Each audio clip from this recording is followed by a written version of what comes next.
Well, Kaisho FMers, it's me, FM Cheetah. You can call me Matt, and welcome to this FM22 limited series I'm calling Tottenham Take Off. 2, 1, 0. Liftoff. We have a liftoff.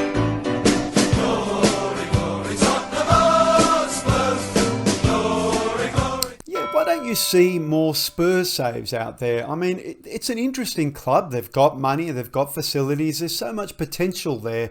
But it's surprising that there aren't more ongoing Spurs saves there, because let's be honest, it's tough to win the Premier League. But we're going to give it a go here with Spurs. So we know lots about this club. We play at the Tottenham Hotspurs Arena, very new stadium. We have state-of-the-art training facilities and youth facilities. We have some good youth recruitment. We can build that over the seasons. We also have a lot of money, 117 million euros. So I am using the pre-winter database. I wanted the money to build my own club. There have been some great signings, some really interesting signings, obviously, that came through with Conte. But I want to do my own. And we're going to need the money. Because look, there's some real talent here. You know, obviously Harry Kane, Heung-min Son is here. We've got quality players like Emil Højbjerg. We've also got some real prospects like Christian Romero, we have on loan from Atalanta. I think the buyout clause is like 40-50 mil, something like that. So we'll see how that goes. But there is, I think, a fair amount of dead wood here. Yes, I'm looking at you, Eric Dyer. Now, from a board perspective, attacking football, possession football, entertaining football. Yeah, big expectations there. But at least we know what we have to do. Expectations from a league and cup point of view. The final of the Europa Conference League. There's a couple of decent teams in there as well. The quarterfinal of the FA Cup. We're not worried about the League Cup, apparently. And of course, we need to qualify for the Champions League next season. Now, obviously, Liverpool and Man City represent the peak of the Premier League. We also have Man United in here, who can't be ignored. We've got moneyed up Newcastle. We've got Leicester, who are a good team. Let's not forget Chelsea and Arsenal. I mean, Chelsea with money and some talent. Arsenal, I think, might arguably have the best sort of youth squad in the entire FM22 ecosystem. Maybe Leipzig could fight them, but really, really good. It's going to be tough. There's only 4 positions there. We're going to need to be smart of what we do with that money and what we do with our current squad. Ooh, apologies about the green screen there coming through. Anyway, here is the squad in order of potential. Brian Hill is still here now with their winter update. He's in Valencia on loan right now. We're not getting him on loan at all because look at that talent, look at that potential. And I think if we have a look at his current ability, yeah, that's very solid, very, very solid indeed. Of course, Harry Kane, Heung-min Son is here. Now, Romero is a very good little, Argentine, 23. Does like to dive in a little bit, but does have some excellent attacking and marking abilities. He's brave, he anticipates, a little aggressive, sure. Now, we can purchase him for, 50 mil. 50 mil, hey? Well, maybe. Let's see how the season plans out. Our own players like Oliver Skip. Then you've got players like Tanguy Ndombele, who we know, I think he left on loan or maybe he was sold. We've got Steven Bergwijn, who hasn't really lived up to expectations. Emerson Royal came in, the 22-year-old right back from Barcelona. There's a lot of nice attributes there and some decent potential. But you look at that determination and you say, boy, this guy could barely open a paper bag. And as you go down, I just kind of go, Davison Sanchez, Ryan Sessegnon's here. Maybe we can get something out of Ryan. Now, Eric Dyer is wanted by Newcastle. He looks fully developed. He is not even homegrown. And I look at him and I think 30 to 40 mil on top of the money we have already. I mean, 30 to 40 mil could get you a very nice young central defender, that's for sure, who's probably very close to the equivalent of Eric's current ability right now. Matt Doherty, the right back, he's 29 now. He's fine. He's not terrible. He's just, And same with, people like Ben Davies. Now, Harry Winks is one of ours. He's 25. He looks solidly developed. Is Harry the one who's injury prone? I believe he might. You're fairly susceptible to injuries, but he loves a big match and he's fairly consistent. Maybe he's one we need to keep for Europe, at least for another season. What is he, a box to box to me? Yeah, box to box. I mean, I don't want to get rid of everyone, but you want to look for the opportunities. Lucas Moura, 28 now. he's okay. 40 to 50 mil. Yeah, 40 mil, you could bring in a real talent for 40 mil, who again currently is probably Lucas's ability, but might have 10 years on him. So down in the under 23s, I think this is where the real talent lies. Dane Scarlett, I'm familiar with Dane in my Nottingham Forest safe on this channel. Go check that out. He's become quite the striker, and I think this is probably someone we need to think carefully about. A pressing forward, not really the stamina for a pressing forward. Possibly, an advanced forward, or is he just a straight out poacher? Maybe he is. Maybe he's just a straight out in the box poacher. He's got some nice finishing for a 17-year-old, decent anticipation and composure and off the ball. Papa Matasar, I don't know. 18 out on loan at well, he's worth a bit. Hello, he's quite good, isn't he? Yeah, okay, not the fastest, but not bad. What is he? A Carrilero? Yeah, pretty good. So we bought him in from Mets, did we? We did. We paid 16 mil, loaned him back. So we need to keep him in mind for next season. He'll be there. Keon Etete, the 19-year-old striker. I'm not familiar with Keon. Okay, big unit, can head the ball. Okay, but 19, you'd expect a bit more there, wouldn't you? Iago Santiago, 18-year-old Spanish midfielder. Drops off pretty quickly, doesn't it? Max Robson. Well, Max Robson, okay, a bit of potential there. I mean, look, we may, if we loan him out and he builds up and develops, maybe this sort of money, this sort of low 100, 200 to a million becomes 10, 20 mil, and we, bank that money for the future. Yeah, Troy Parrott out on loan. Troy, I think we've seen him, I remember a few FMs ago, he was really one of the wonder kids. Seen that fall away, I think, which is a bit disappointing. 19-year-old, still got potential there, and we've got to think about him. We've got to think about Troy. Is he someone for maybe next season? Now, I knew that in the under-18s there were a few talents there. Now, Jamie Donnelly, another striker, pretty good. Not the most composed, but pretty good. Another poacher by the look of it. False 9, you say? Possibly. Some decent vision and passing, but the teamwork's a bit low. And he's not is he a deep lying? Maybe. Again, teamwork, or is he again more of a poacher?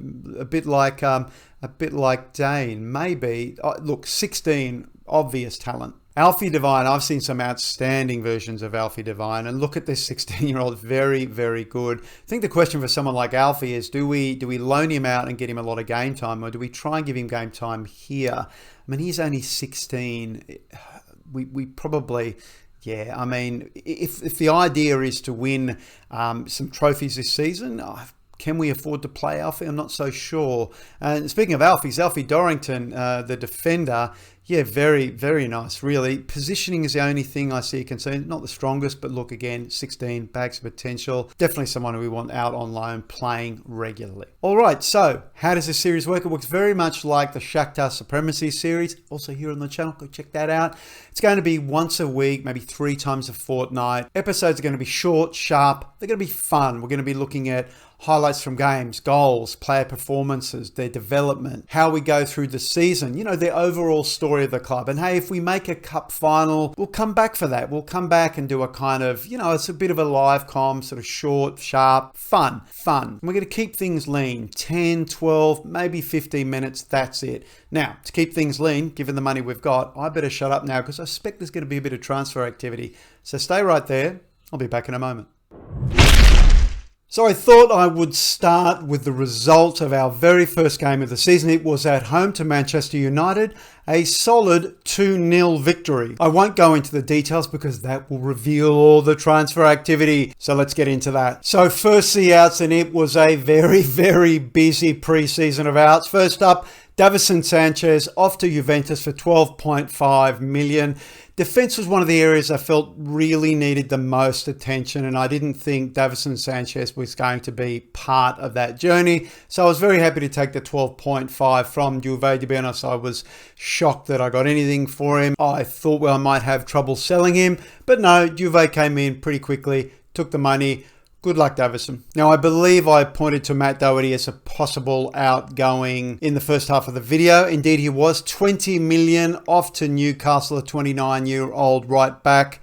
Not a terrible right back by any stretch of the imagination, but I thought, 20 million reinvested into youth, perhaps the youth that had the kind of qualities we needed. That seemed like good value. Well, I hope it will be in the long term. So Matt Doherty to Newcastle. See you later, Matt. Now, this one was a bit of a surprise. Pierre-Emile Højbjerg also off to Newcastle for 22.5. The reason for this was I have a lot of kind of feelers out there for a bunch of midfielders, and I couldn't support all of them. Now, Pierre-Emile is quite good. Not the fastest thing in the world, but, works hard, all that. In the end, though, 22.5 million from Newcastle. That money was going in towards some really good youngsters. I thought, fine, let's take the money. Let's say, thanks, Pierre-Emile. It wasn't meant to be. Good luck at Newcastle. And Newcastle was a gift that kept on giving with Ben Davies off to the Magpies for 25 million euros. This looked very much like Matt Doherty. Not terrible, just not great. And we needed some work on the left side of defence. And I thought, Ben, in the past, in other saves, I've spoken about my concern around low concentration in a defender. Other than that, and possibly the speed, really that was it.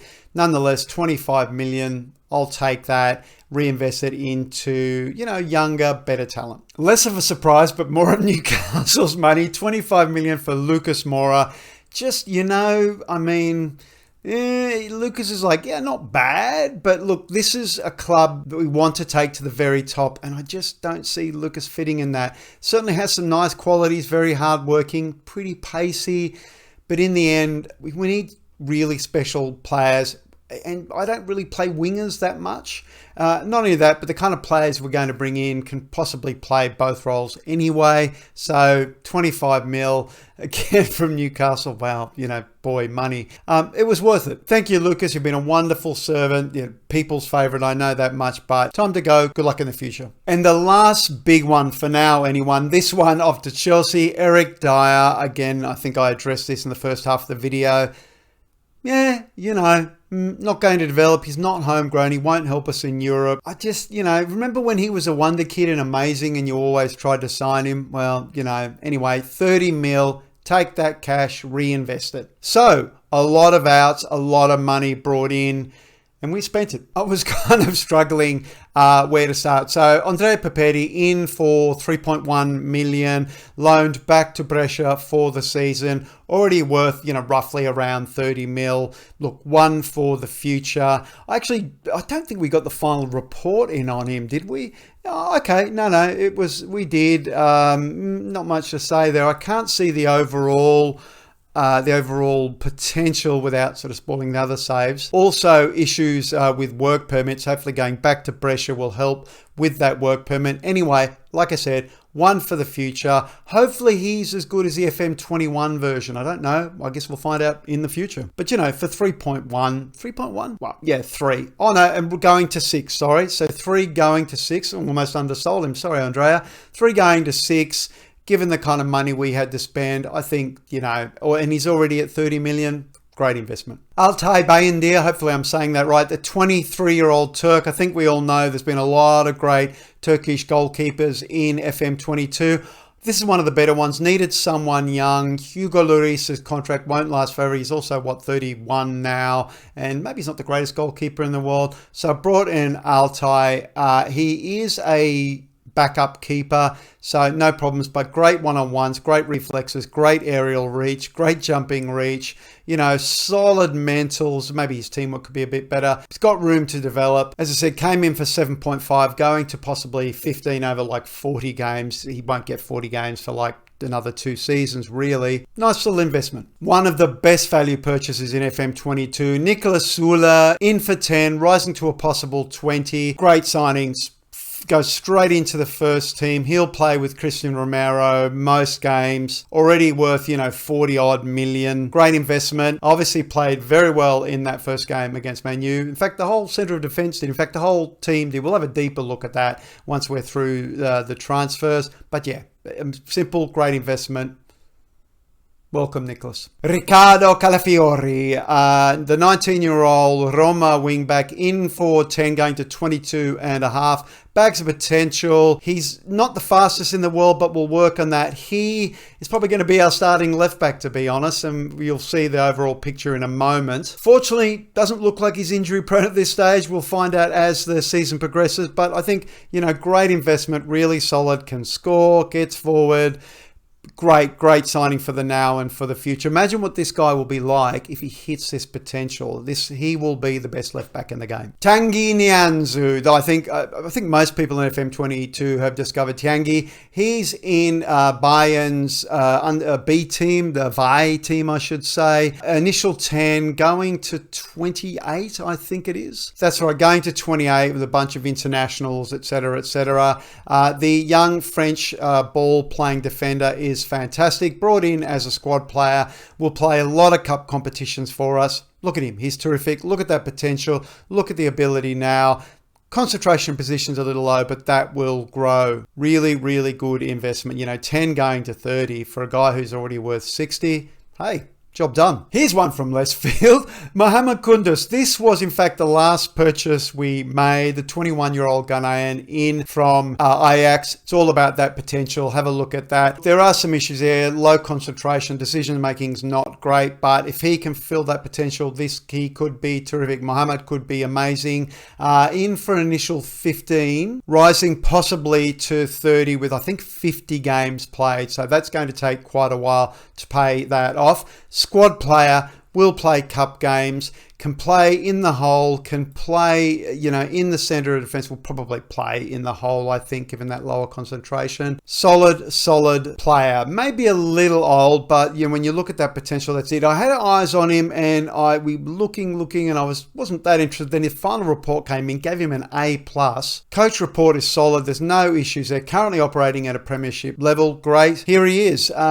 Look, if he doesn't get a lot of game time by January, maybe we loan him out, make sure he's playing. He can certainly play in the Premier League for one of the teams in the second half of the table, maybe. Another good investment for the future. Again, already worth 60. Serginho Dest, I imagine a lot of people out there have signed Serginho. I know I have. An initial 20, rising to 40 over 50 games. So, right back or left back, who can say? It's either him or it's Calafiori at left back. At the moment, Emerson Royal is playing at right back, and he had a really, really good game. Again, we'll look at that in a moment. So I'm not so sure. I think if Emerson Royal plays really well, it's going to be tough. If he falls over in a heap, Des goes into right back, Calafiori and left back, problem solved. Royal can play cup competitions, whatever happens to him. I'm not too concerned.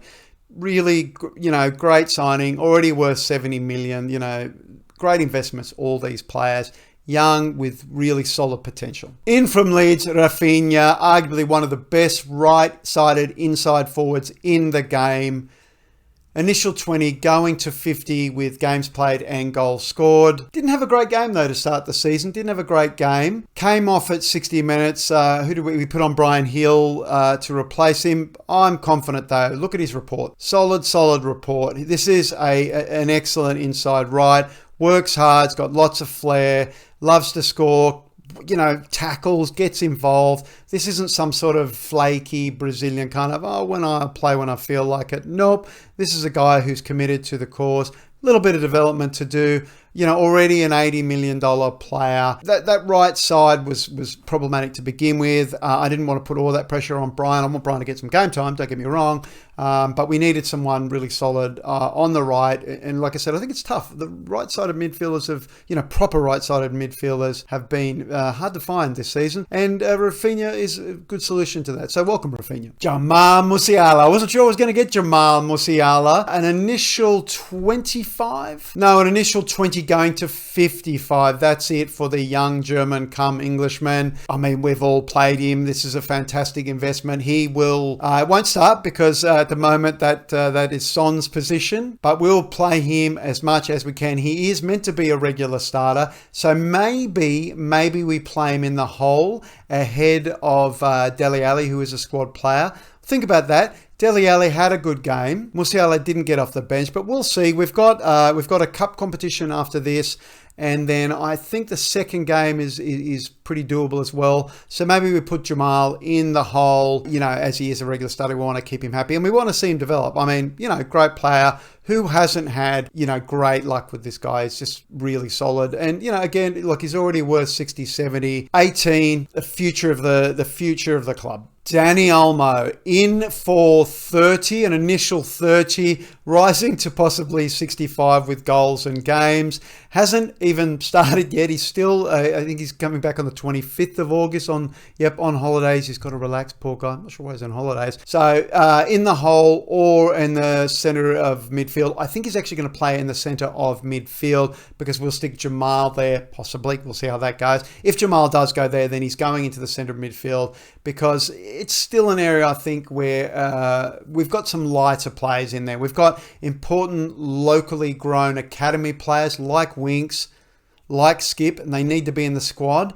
But again, if we are going to be challenging for Champions League, let alone challenging for the title, we need the best of the best. And Danny certainly represents that. And speaking of midfield, oh yeah, Jude Bellingham.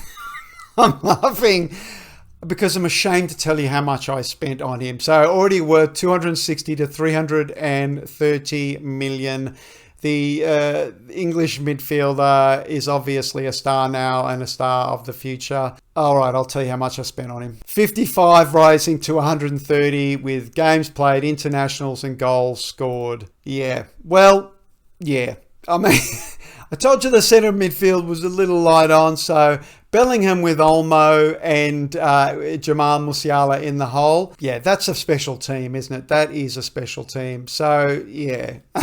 When the bill comes in and we're broke and I get the sack, just remind me of this moment. That would be great. 201 out, 267 in, so there's still money to spend. Not a whole lot of money, 44 mil, but it's sitting in there. It's still available to spend. We have our eyes on other targets. Yes, there's other targets. So we have some bids in, 7.5 for Benoit Badiashile, 7.5. I think that's a no-brainer. I'm waiting. I want to see what that final scout report says on Benoit. It's taking a while to come back, but for 7.5, although this potentially concerns me, still, I don't know. We'll see. I'm waiting for, as I said, waiting for that. Gabby, I don't know what to do. 50 million seems like incredibly good value, but we're going to have to get him out to get on his work permit. But we all know about this guy. He's just world class. 50 mil. Seems like a no-brainer to me. There's Yunus Musa. I don't think so. Ezekiel Palacios. Again, I don't think so. He's still young, but we do have players like him. Skip, for instance, who's younger and is kind of a similar player, and he's ours. Luis Alberto, that definitely won't be happening. Almada, I don't think that'll be happening. Oscar might happen. Oscar might happen because it's pretty good value. He's still young and he can play a few roles for us. Now up front though, so we couldn't get Erling Haaland, didn't want to join us. Darwin Nunez, he's taken the offer. I don't think he's that good, to be honest. I know a lot of players out there have signed him. 13 finishing. I know he's fast and that's fantastic. But I can play Son up front with his 18 finishing, and he's pretty fast too. 16 acceleration, 15 pace. Okay, he's not Darwin Nunez fast, but he's got 18 finishing. I'd probably take that acceleration over that finishing. Maybe. I don't know. We have to play him anyway. So, yeah, I'm not so sure about that. Karim Adeyemi, though, I actually thought we weren't going to get this guy because there was a problem with the work permit. But now, according to the scouting report, there is no problem with the work permit. But having said that, Gabby's report said exactly the same thing. There wasn't any problem with the work permit. I thought that's a bit odd. But that's it. But it didn't say would likely gain a work permit. And here's a guy who does play up front, who is fast, and is worth 10 going to 20 million. Again, that seems like a no-brainer. Adeyemi, the German-Nigerian, speaks English, speaks German, will fit in really well. Plenty of development to do. It's good value. The report is pretty solid. It's a B-, but there's no problems there.